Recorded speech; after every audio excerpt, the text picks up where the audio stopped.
Welcome back to my channel. It's Nasdaq with Arshia. In this video, I'm going to be talking about there is a special rumor that's been going on within the government that the U.S. may be trying to make a digital currency, the digital dollar, and rumor has it they're calling it the Fedcoin. You know what they say, if you can't fight Big Brother, join it. So before I begin, I want to say I'm not a financial advisor and you should always do your own due diligence and research before taking part in any investment scheme. Let's get into it. So I have my usual notes and that's pretty much it. So some Federal Reserve officials are slowly starting to sketch out how a prospective Fedcoin might work as the central bank cautiously moves forward with its digital dollar project. So it's actually true. So Fed policymakers have said a digital dollar could make it faster and cheaper to move money around the financial system, bring people who lack bank accounts into the financial system, provide an efficient way for the government to distribute financial aid, and even let merchants avoid fees to credit card processors. For me, that sounds really cool because it'll eliminate a lot of the unnecessary fees that we have to pay for credit cards. Some people can't afford to open banks, so that's good for them too. And I think this is going to be good for our economy.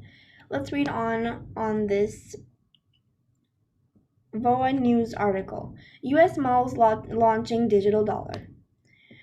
Washington. A top Federal Reserve official raised eyebrows in the financial services world last week by saying that the central bank is stepping up development of a plan that could result in the issuance of a digitized version of the U.S. dollar. She indicated that the U.S. is joining a growing movement that among major economic powers to rethink how money will be exchanged in the future. China has already got a CBDC, which is a central bank digital currency. If we go here, you will see, if you search up like digital yuan China, you will see dime a dozen articles on it because they are leading it everywhere. They're just taking it everywhere.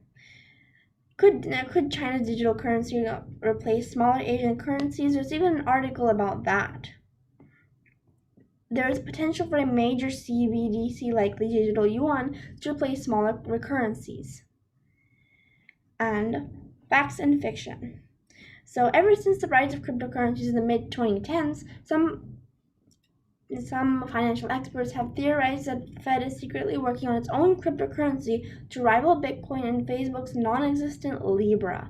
Before this video, I never knew about Libra at all. So Fed members themselves have occasionally fanned the flames too, fueling mounting speculation a digital dollar or thereabouts awaits us. The Federal Reserve is active in conducting research and experimenting how to distribute ledger technologies and potential uses in cases of digital currencies. Since then, we have seen a litany of newsletters warn this is the end of the dollar as we know it. Okay, just watch, alright? If we search digital dollar news, you will see it everywhere. Like everywhere. There's Forbes, there's Fortune, it's everywhere.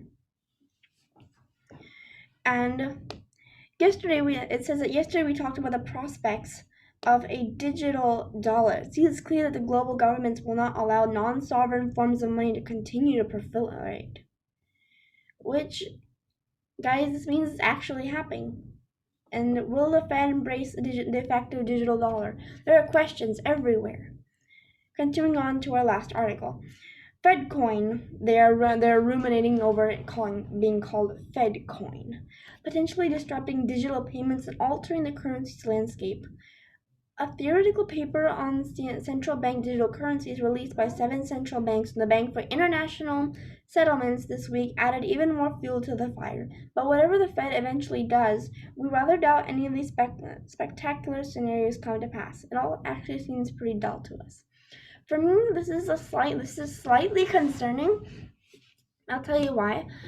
I think it's because without the need for banks, a lot of banks will have a major loss in their income and their revenue and their year-over-year revenue, because people are no longer opening up banks, they're no longer using their accounts, so there'll be a lot of loss for them, I fear.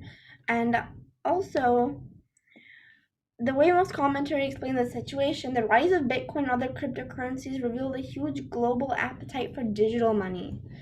So the controversy is, if Bitcoin was already introduced, and then this was introduced along with it, would Bitcoin decrease? Would people switch to the dollar coin? What would happen to Bitcoin? See, right now, if we search up Bitcoin's value, one Bitcoin is $31,323.80. So will it decrease even more than this when our dollar coin happens? Or what will happen to Bitcoin? What will really happen to Bitcoin? Let's see.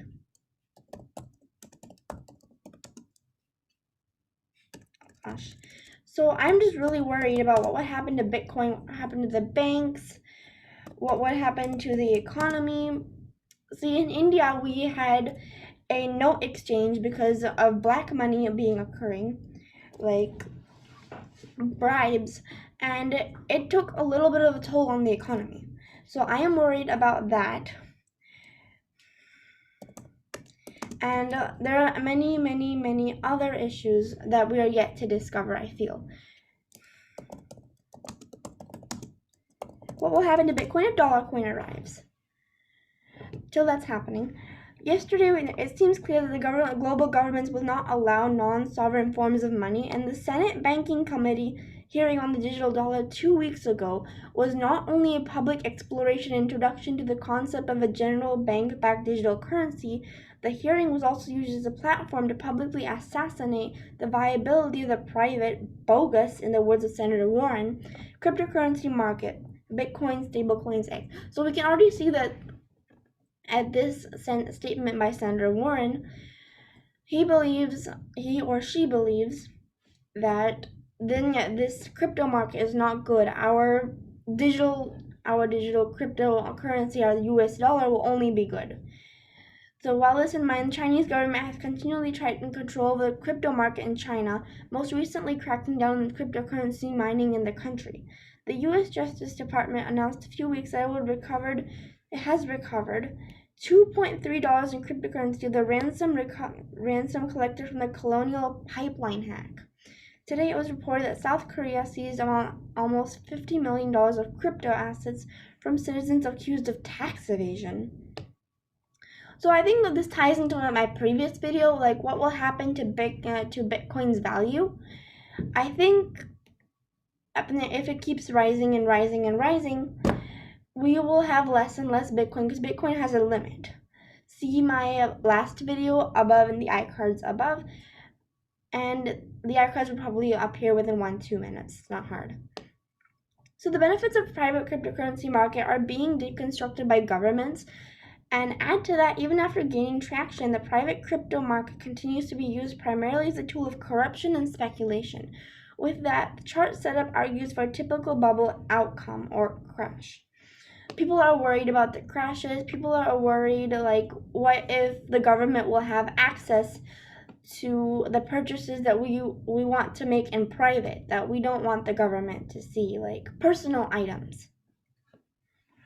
And they aren't very happy about that. And also people are suspicious about the security of it, like what will happen to the security. Will it get like hacked? Will my account get hacked online? And it's crazy. People before used to talk about Bitcoin replacing the dollar, but then now we're coming up with our own currency. So that's all for today. Thank you guys for watching this video. I hope you enjoyed this video. If you found this information helpful, please be sure to like, comment, and subscribe. I will probably do a follow-up video with this because this is so interesting. So, bye. See you in the next video.